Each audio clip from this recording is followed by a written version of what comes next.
Hi, welcome to BS Garage. On this one, we go over the changes for 2023 on Sage Patina here and a little bit of a wheel change. Need you guys' opinion. Let's go.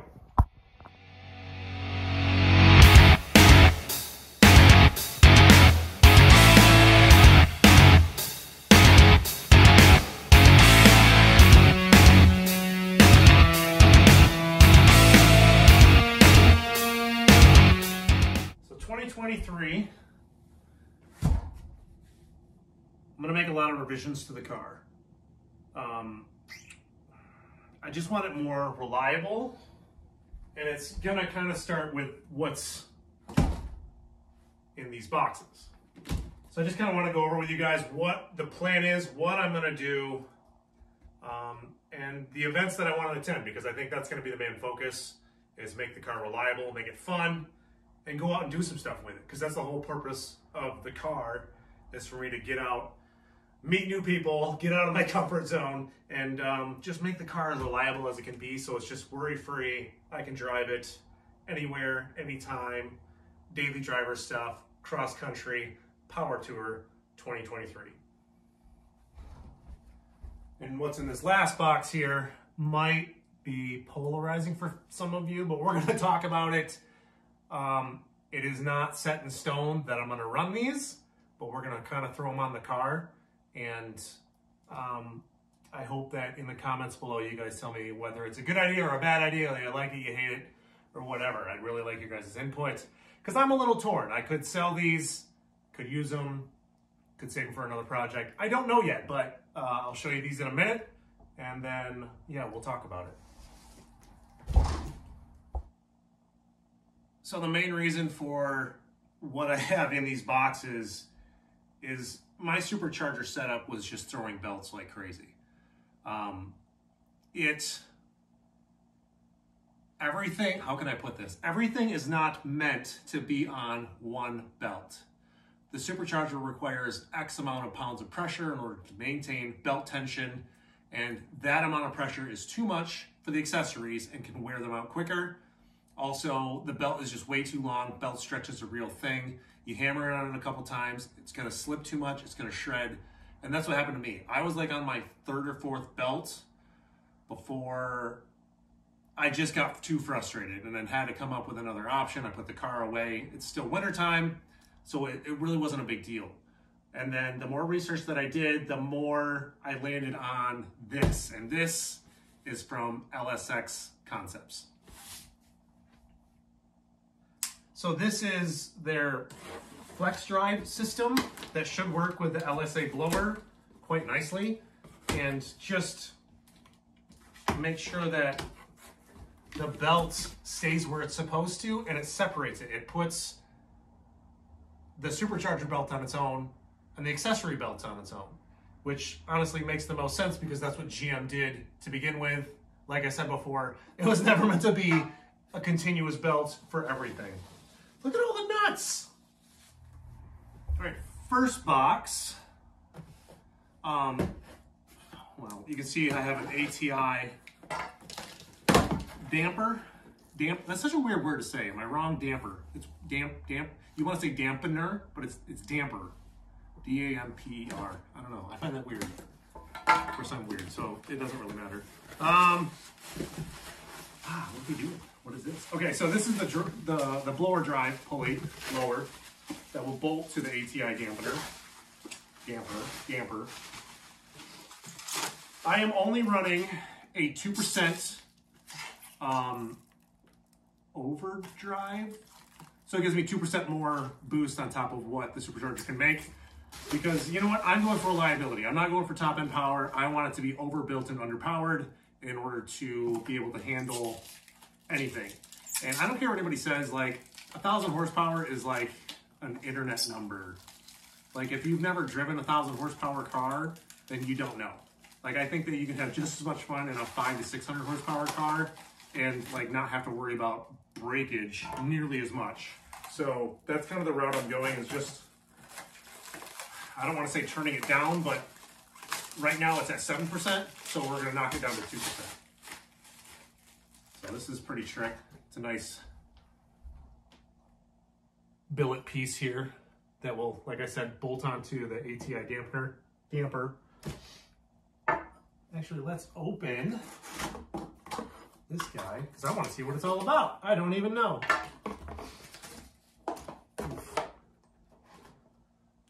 So it looks like we got a main press-on hub here that is keywayed.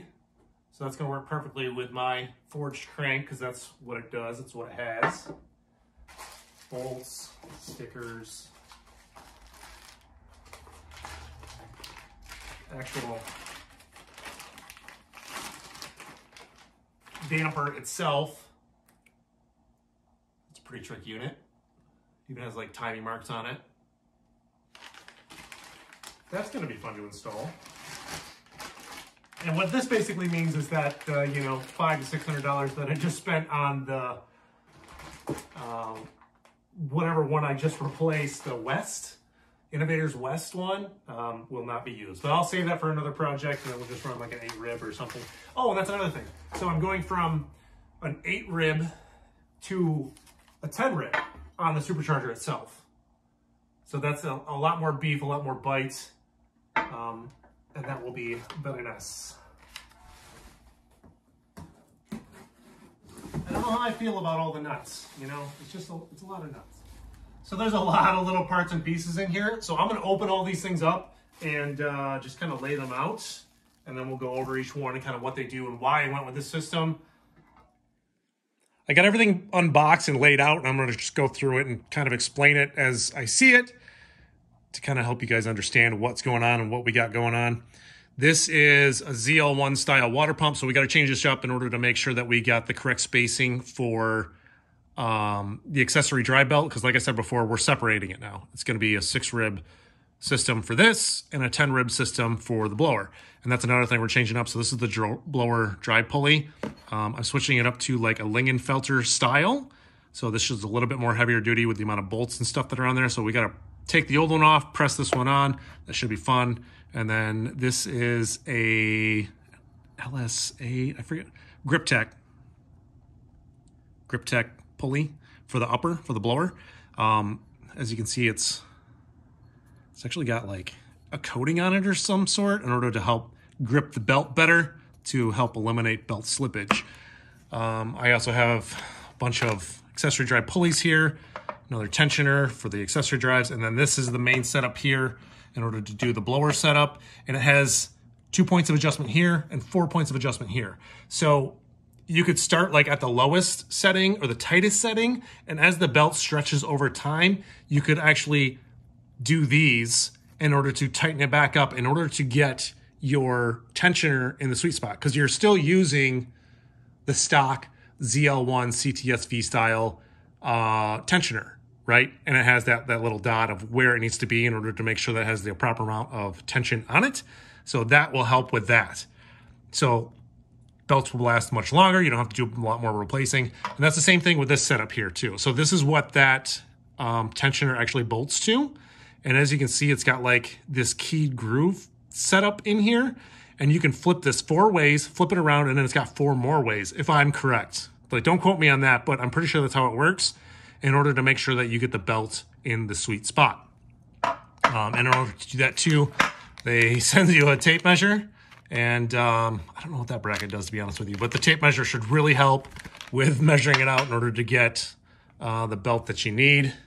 These are the brackets for the accessories here. Like I said before, this is the 2% overdrive for the bottom of the crank, the ATI. And then I had to switch up my power steering pump, because I got the truck pump on there right now, but I went with, you got to go with this style pump. What is it? A Saginaw 2 style pump, but it's the lower PSI because I do have the Mustang 2 rack and pinion steering on there. That should be fun. Then also, pretty sweet t-shirt. Comes free. So basically you spend, you know, a lot of money, you get a t-shirt, and then you get all this stuff for free. Depends on how you look at it. Instructions, bolts, stuff like that. So that's exciting. That's going to be a fun install. I'm going to take you guys along for the ride on that one. So now that I have a huge mess here, that's fun. A couple other things that I want to change up with the car. The cooling system itself. I'm running a single pass radiator. It's big. but it doesn't make me comfortable. Gonna get rid of it. I'm gonna redo it. I'm gonna either do a triple or a dual pass. And then one of the main reasons why I'm doing that as well is because, well, this water pump, the neck is on a different side. I'm running a truck water pump now, and this one is here, so it's gonna get in the way of everything. What I'm trying to say is everything in the front that we worked on so hard the last part of last year is going away. Redoing it all. Didn't work out, so you live and you learn, and hopefully some of you guys can maybe take from my mistakes and start off the right way. I'm changing up that. I'm going to try to go down to only one transmission cooler because I have 2 transmission coolers right now. I want to go with a bigger reservoir setup for the supercharger itself and kind of place that in front of everything, because if I can keep that at a cool temperature, it will just help everything behind it stay cool. The fan setup too as well. I want to make sure that I have enough room in order to run some better fans and a better shroud system. What else? I want to change up the ride height. I want to make it a little bit lower. And in order to do that, there are some bracing and exhaust and other things that are kind of in the way that I need to tuck up higher. So that's what I'm going to kind of work on too. I want to work on the transmission brace and the rear brace for the drive shaft loop. I kind of want to like modify that, tuck it up higher so that the lowest part on the car is the frame itself and everything else is out of harm's way. Because I would like to bring the front end down another inch and the rear end down at least another half to another inch. Especially if I'm going to run these wheels, I want this thing to look slammed and mean, and that's going to be fun. And exhaust, like I said before, exhaust. I want to completely redo my exhaust. I don't know if I want to run 3-inch. It's 3-inch now, and I had to kind of smash it in certain places in order to make sure that it worked. Not really happy with the quality of what I did there. It worked, but it also had a little bit of drone to it. I still want to run the cutouts. So it might be like 3-inch until cutouts and then reduce it down to like 2.5, because I would like for the quiet mode to actually run out the back. It would make a lot more sense. It would help with exhaust fumes and stuff like that, and just make it more of a comfortable cruiser, like a more of a GT car. Like I know I kind of built this car to be like drag and drive, but I want it to more lean towards the drive set and then maybe the drag parts, because like, I mean, 0.001% of the time is when this car is going to be the drag strip. Let's be real. The other time it's going to be on the street and below 5,000 RPM. So that's why I'm really just focusing on comfort and reliability. And I'm hoping I can get this all knocked out this spring or before spring, so that when it comes time, start driving it and just work on the little things that need to happen after that in order to really dial the thing in. Another thing that I'm going to hopefully finish up is the interior. I really want to get into interior work, and the room actually right below us here, basement room, that I really only used for storage, but I'm redoing it and I want to turn it into like an upholstery for my own personal use and maybe kind of get into that as like side work. It has always interested me, and I would like to pick up an industrial like upholstery style sewing machine and everything that kind of goes along with it, the tools of the trade. And I've just been watching YouTube videos like crazy on how to do all this stuff, and it's like, man, like it's something that excites me and I really want to get into. So hopefully I can take you guys along for the ride on that and show you all my fails, because I guarantee I'm going to fail a lot and it's not going to look great, but it's good to have my own projects in order to do this stuff on before I actually go ahead and start, hopefully, you know, getting some hired out work and move into that kind of field of work. Another thing that I'm really looking forward to doing is the tuning aspect of this car. Like I didn't mess with it a lot last year because we were fighting gremlins of mechanicals. So once we get the mechanicals sorted out, the tuning aspect of it is something I really want to dig into. And I signed up for the trilogy. Joe Simmons, I believe is his name, but he has like YouTube videos out, but now he has like a course out for basically Holley EFI tuning. I've been watching the videos, and it's just something that I really want to get into in order to dial the car in, to know like what the car is doing, how to diagnose it, and how to fix it. Like I'm all about doing it all myself, and that's something I'm really excited to get into, and hopefully know enough to help out friends to do some street tuning and troubleshoot, and to make sure that their rides are also like good drivability as well. Like I think that's a fun aspect of the hot rodding. So lastly, let's talk about these guys here. Now maybe you could already see like what they are. Like I didn't go all out, okay? I ain't got the budget for that. It's not gonna happen. These are Legend Series Speedway is the style, right? Am I wrong? I might be wrong. No, they are Speedway. Billet Specialties. So these are a cast wheel, right? But they, you know, from a billet wheel, it's balling around a budget, is what I would say. And these are what they are, right? 20 inches front and rear. Got 20 inch by 10, 20 inch by 8.5 front. But the color is something I don't really like. We should throw them on there a minute and just kind of set it up and look at it and to determine how much lower I want the car. Also the color. Like I'm leaning towards, I feel like it's kind of being trendy right now, but like a dark bronze, or maybe match the bronze that I painted the engine and stuff with. I just want a little bit more muted. I don't like polished lip.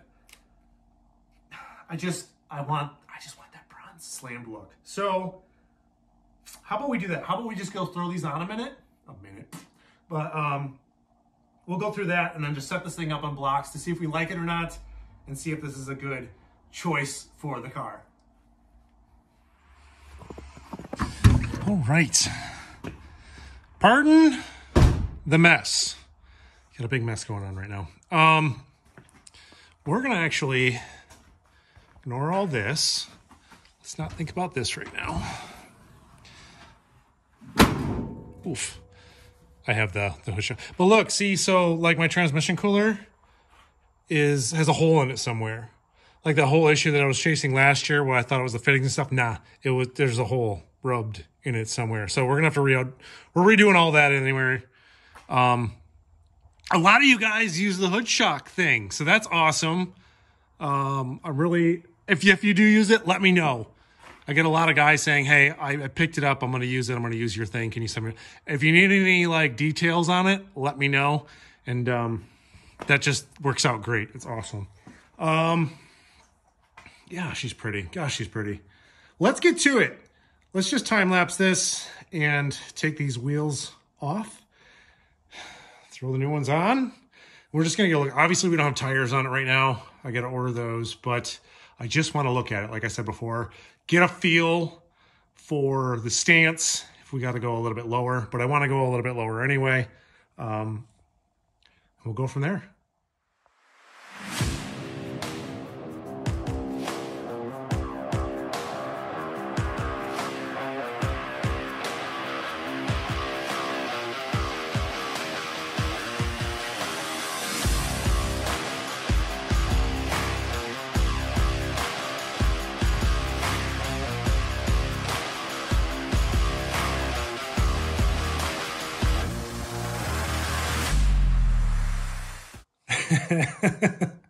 That looks pretty tough. I'm not gonna lie. I like it. It looks like gives it that hot rod look instead of the more of the sleeper look. And if we can drop the whole thing down, I know the front end can come down another inch because it used to be an inch lower before, but I raised it up for convenience purposes. And then drop the rear end down about another inch, inch and a half. Oof. This thing would be mean. I know you don't get the full effect because there isn't any tires on it. It's not on the ground, but just picture it, right? And then also let me know, do you like the color of the wheels now with the polished lip? Or I'm leaning towards like a dark brown, like try to match maybe the roof or the engine bay. I'm not sure. Debating. I just don't know. I don't really know if the gray matches as much in the centers there. Like I said, let me know in the comments what you guys think of this setup. If you like it, you hate it. If I should go back to the Steelies, or if this is just a much more meaner custom look, especially with some fat meats on the back of there. There's plenty of room. Because if you remember, like, this thing's all tubbed out. It's got plenty of clearance for slicks, like a 295 slick. So there's no reason why I can't fit a 275 in there, because that's what's on there now is a 275. But these are just, these are 20 by 10, 20 by 8.5. Very cool.